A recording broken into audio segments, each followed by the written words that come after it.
Hey guys, welcome and ting back with another video here for you. And we're going to learn some stuff about the Druids, and this is called Bizarre Facts About the Druids. Yes, that's what I'm going to say and take. So let's go ahead and YouTube and simmer and see what this is all about.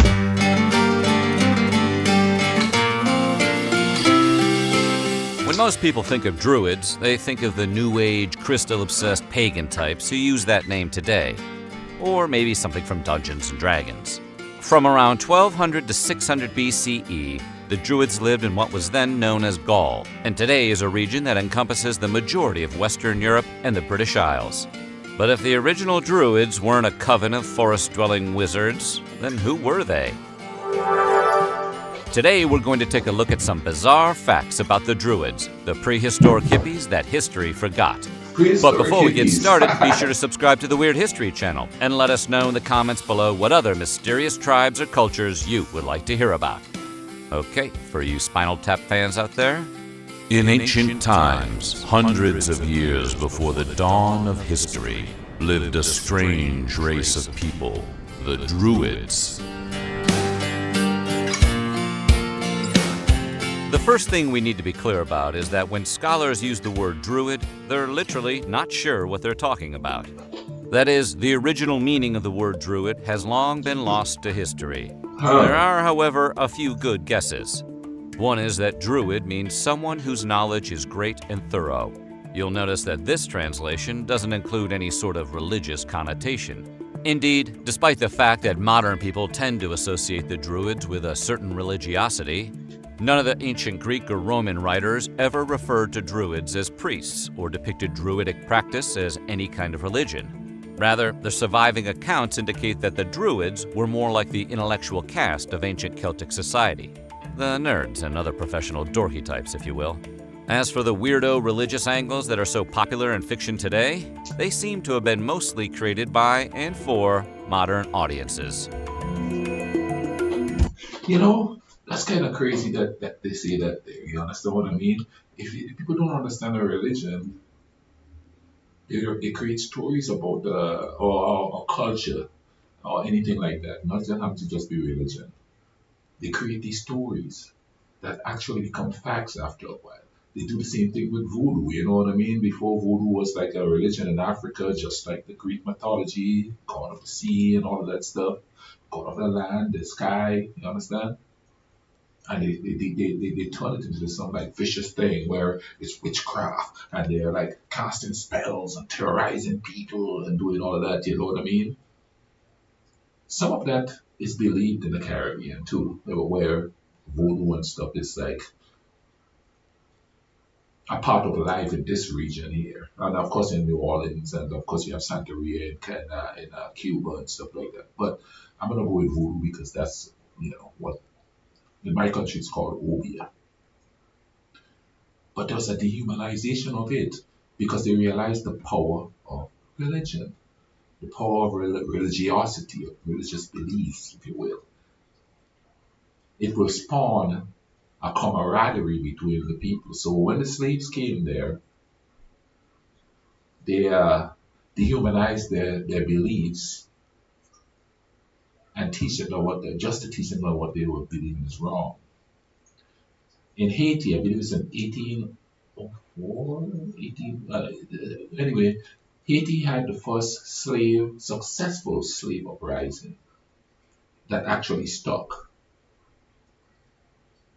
And in historical accounts of it, a lot of the leaders of the rebellion believe in voodooism.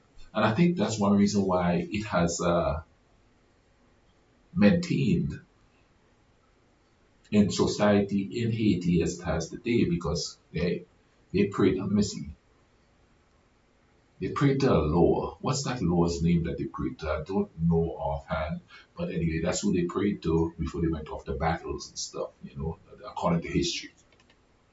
But the Druids, you know what I mean? The Druids.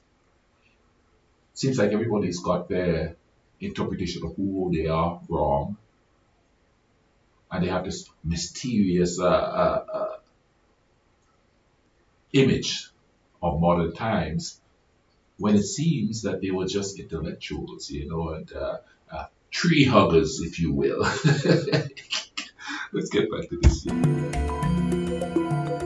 Because basically everything we know about the Druids can be traced back to one of a very small number of ancient textbooks, it's ultimately impossible to say how full or accurate our picture of them really is. Compounding the problem is that the vast majority of those small number of ancient texts aren't even the products of Druids. In fact, it's mostly Greek and Roman accounts that survive today. And it hasn't been lost on historians that both societies had plenty of incentive to think of the worst of the Druids and disparage them. Making things even worse is the suspicion that even the Greek and Roman testimony can't really be taken at face value. Why not? Well, most of those accounts are actually second or even third hand, and were written by men who likely had no first-hand knowledge of Druids in Gaul whatsoever. Historians also note that for whatever reason, the one man who definitely did have first-hand experience with the Druids was Julius Caesar, who seems to have copied all of someone else's writings rather than record his own observations. When you finally throw in the fact that the Romans killed a whole lot of Druids, it becomes clearer that the little knowledge that exists about the historical Druids comes mostly from the people who just really wanted to get rid of them.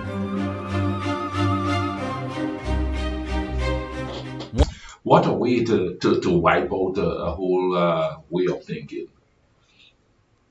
Make people think it's bad, so they stay away from it. And even as history goes, sooner or later, if you are the ones in power and you maintain that over history, like if I mention voodoo to African Americans, and they go, "Oh, believe that, oh my God," you know what I mean? Then I explain to them what it really was before it got dehumanized and stuff like that. You can't just believe everything somebody say about something that's historical, you know what I mean? Because it's going to be told from their cultural perspective, and their own political aspirations will play a part in the picture they paint of people who seem to understand life as in general, you know what I mean? I'm not saying this is what happened with the Jews, but history would tell you that this is what happens to a lot of different tribes and clans and countries and peoples, you know what I'm saying? One of the most enduring myths about the Druids is that they were responsible for building Stonehenge. But according to scholar Peter Ellis, in reality the ancient monument was under construction well over a millennium before the emergence of the Celts as a people. This being the case, Stonehenge can't really be considered a Druid sanctuary or religious site in any way. Druids have used the site for various things over the years, but those practices only date back to the 17th century. None of this, however, has stopped Neo-Druids from using Stonehenge as a location for celebrating the summer solstice. It's said to be a transcendent and truly spiritual experience, even if the price of parking is a little steep.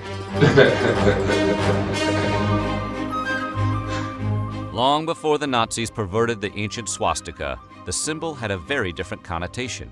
In fact, cultures from all over the world long considered it a symbol of good fortune.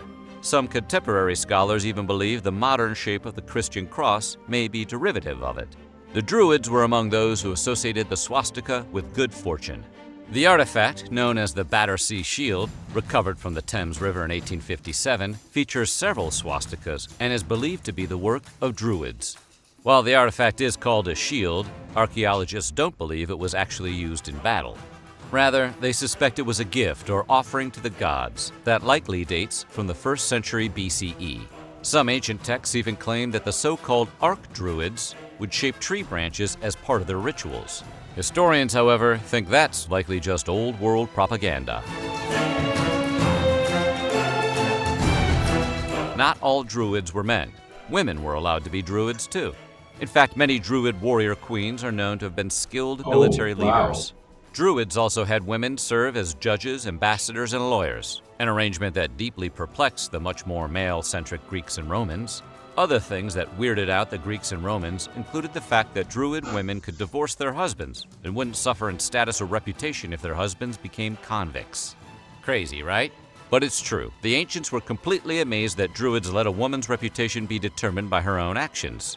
That being said, it wasn't all wine and roses for the Druid ladies. Celtic wives, like their Greek and Roman counterparts, ultimately still led lives that were greatly controlled by their husbands. What? Julius Caesar, along with other Roman and Greek writers, claimed that the Druids practiced human sacrifice. Their reports claimed that in their rituals, the Druids would burn people to death in an utterly terrifying wooden cage called a wicker man. While this Nicolas Cage or Christopher Lee-fueled idea is imaginative and frightening, you don't have to let it keep you up at night. Scholars today dismiss the whole thing as ancient propaganda and point to the fact that there isn't the slightest bit of evidence in any old Celtic documents that suggest human sacrifice was ever a thing they did. The fact. See, oh man, this is so poignant here. On one of my comments, somebody was telling me about cannibals in Africa. Oh, there's recorded instances of it happening. I'm not saying it didn't, but who is recording it? Who is recording it? Whose interest will it best serve? And if it's a religious leader, you still have to look at what political beliefs he had. And I'm not saying there wasn't any cannibalism in Africa. That's not what I'm saying. That there's been, you see,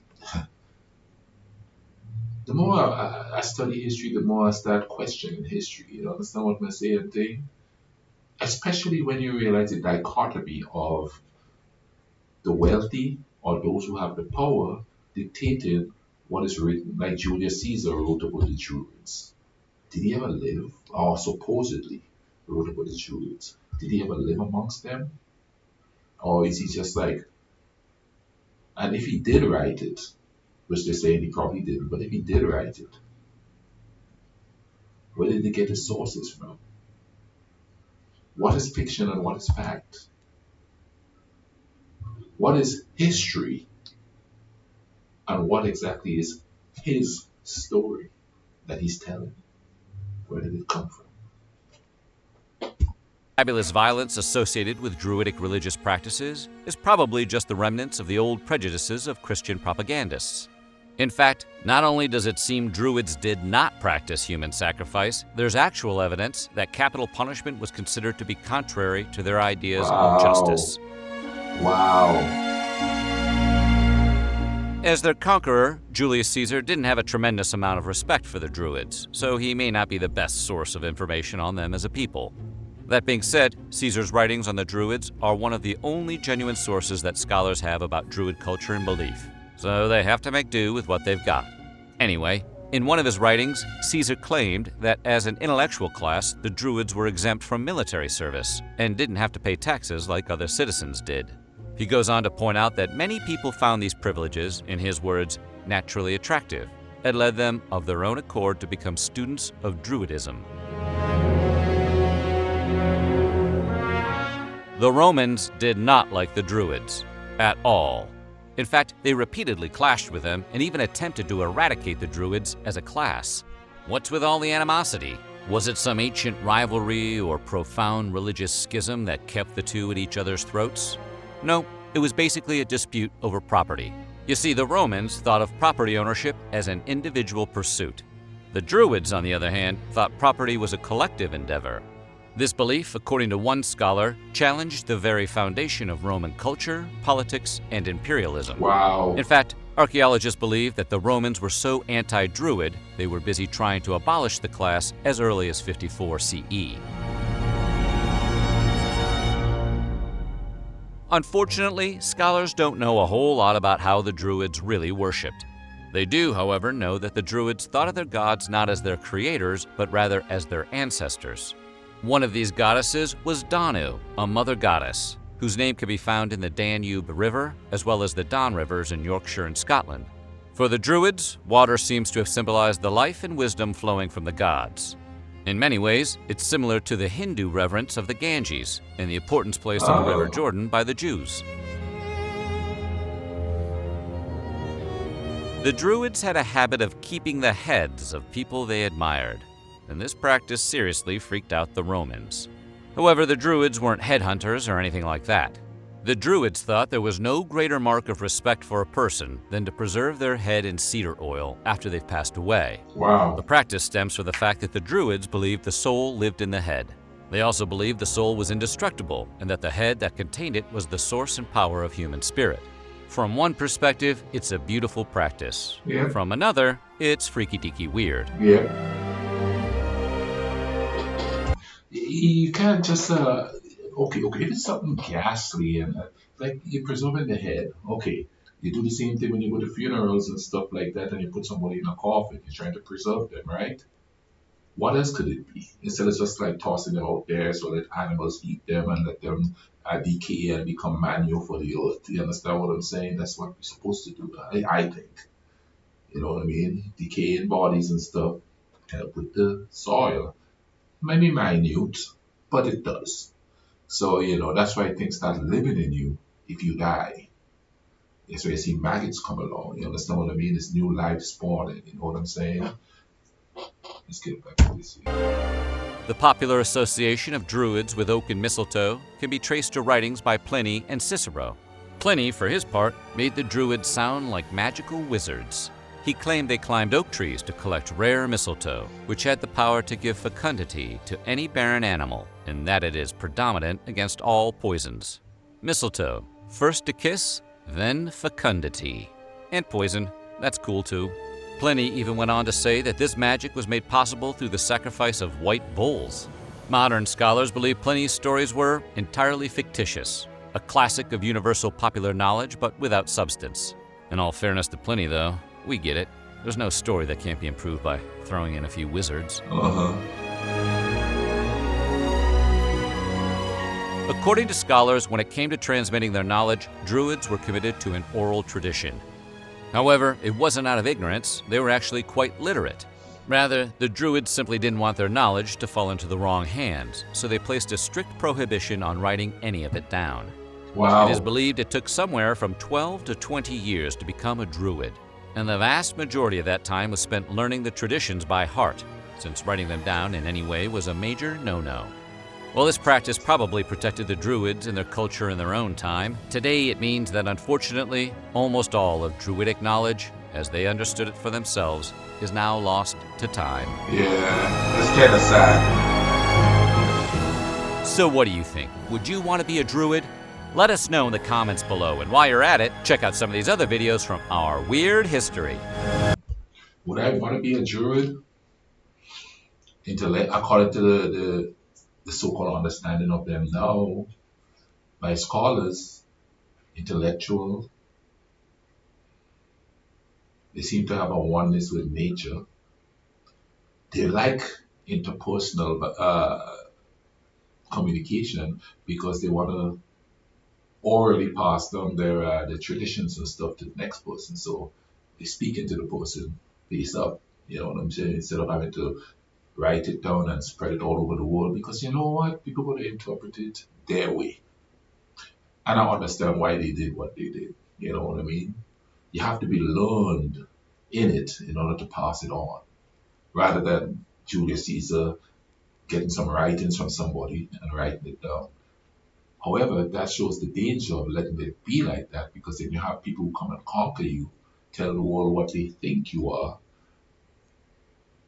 thus giving people the idea of who you are, instead of you giving them the idea of who you are yourself. This is one reason why when I react to these videos, I like it when Romanians come on and tell me stuff on there, impart information on your Irish people, or you know, whenever we react to Irish videos, just from that country, tell me about that place. You understand what I'm saying? Instead of going to the history books. Okay, I'll give you an example. When I was in college, when I was in the university here, one of the professors asked me, what was the invasion of Grenada like, or why did it happen? So I told him what I know, being on the island when it happened, right? And I was like 19, 20 years old. I wasn't like 3 years old or nothing. And this is what he said to me. Well, that don't sound right. Well, this professor from the Midwest in America wrote a book about it. Was he there? No. He went and he get secondhand information and he wrote about it. And I'm saying that some secondhand information can't be factual, but see, I give him a different story as to happenings on the island than that person gave it, because that person is writing from his own political, religious perspective, y'all. I hope you guys enjoyed that video here. You understand what I'm going to say? If you do, drop a like on the video, share the video, subscribe if you so feel inclined. In the meantime, you all take care of each other, alright? Cool runnings.